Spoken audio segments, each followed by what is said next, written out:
Hello, my name is Brian Germain, and I'm here to talk to you about stalling your canopy.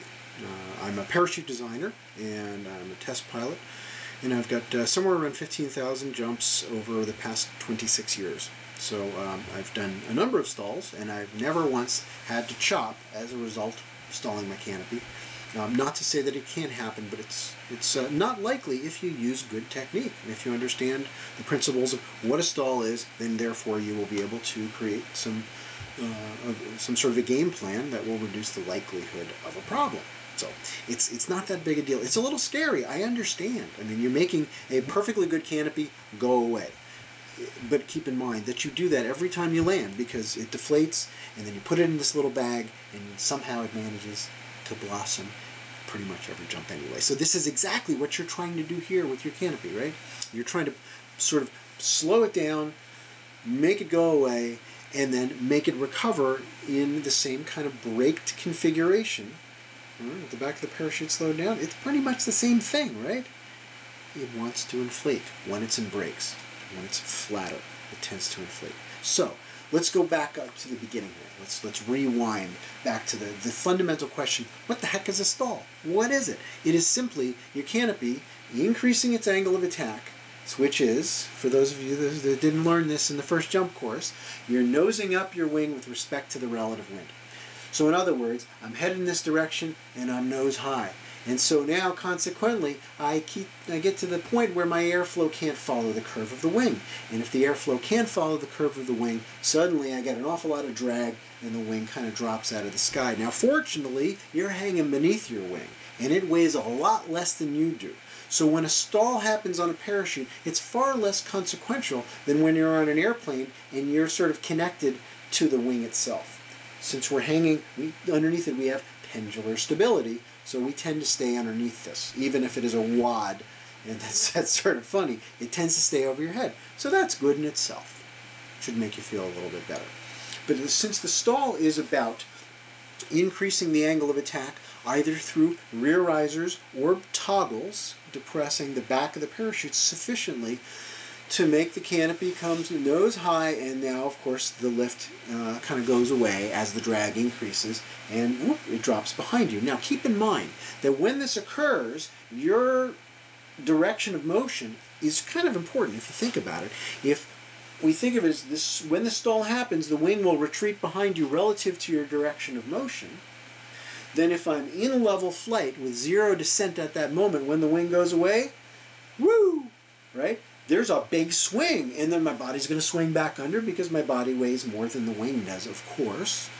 And so then if I put my parachute in a slow flight first and get it into a sink, right, I leave it near the edge of the stall, and I hang out here for a little while, and I let it kind of slip into a truly stalled configuration. It just hasn't depressurized yet.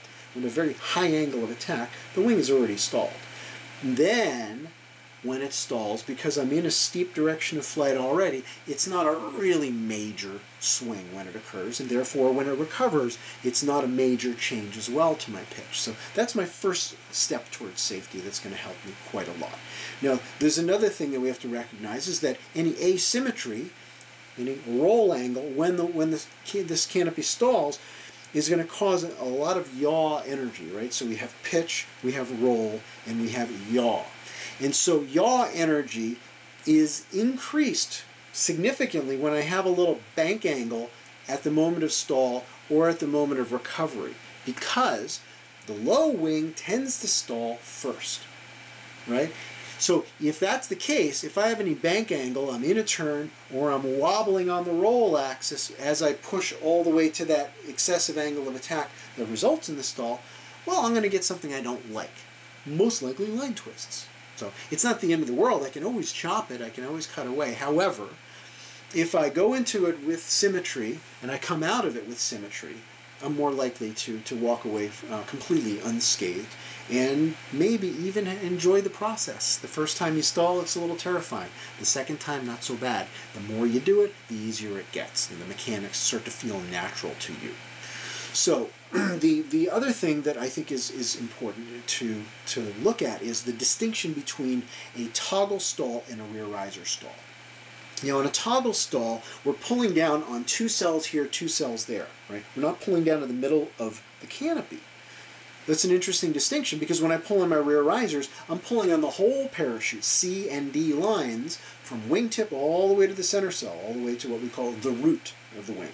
So given the fact that rear risers pull on the whole thing, it means that when the stall breaks, it's pretty quick, it's snappy, but it tends to stay on heading and it tends to recover on heading on the whole.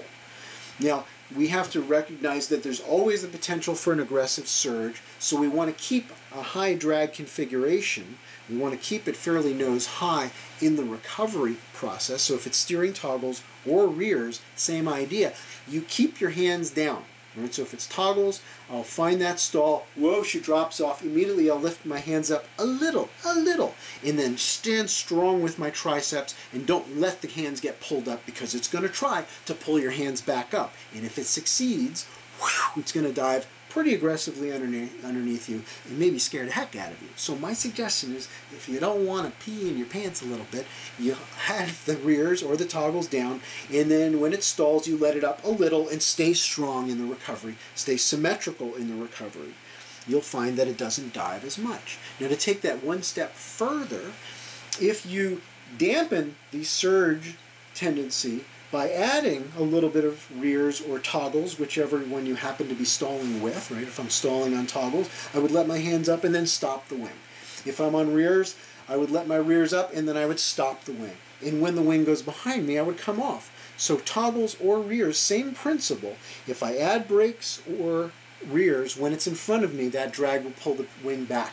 When it's behind me, I come off. So that is going to create inherent stability in the wing above and beyond its natural pendular stability. I'm going to help the situation come to a state of rest sooner. So I'll lose less altitude, I'll lose less control, and therefore I can find myself maneuvering down low in deep brakes to get it into a backyard or small landing area and have the wing stall and recover quickly so I walk away from the event. So it's a very important and powerful tool as a canopy pilot to be comfortable with going into and out of the stall. And at the very least, it's going to improve your landings because it's going to give you the confidence to finish your flare all the way to its stopping point so that you can get the best possible touchdown, particularly on a no-wind day. Because on a no-wind day, you're asking your parachute to do the impossible. You're asking it to fly to 0 airspeed. They don't do that. But if you can fly it to the slowest possible speed within touching distance of the ground, you find yourself feeling good as you touch down. It doesn't beat up your body. And that increases the likelihood of you becoming an old skydiver like me.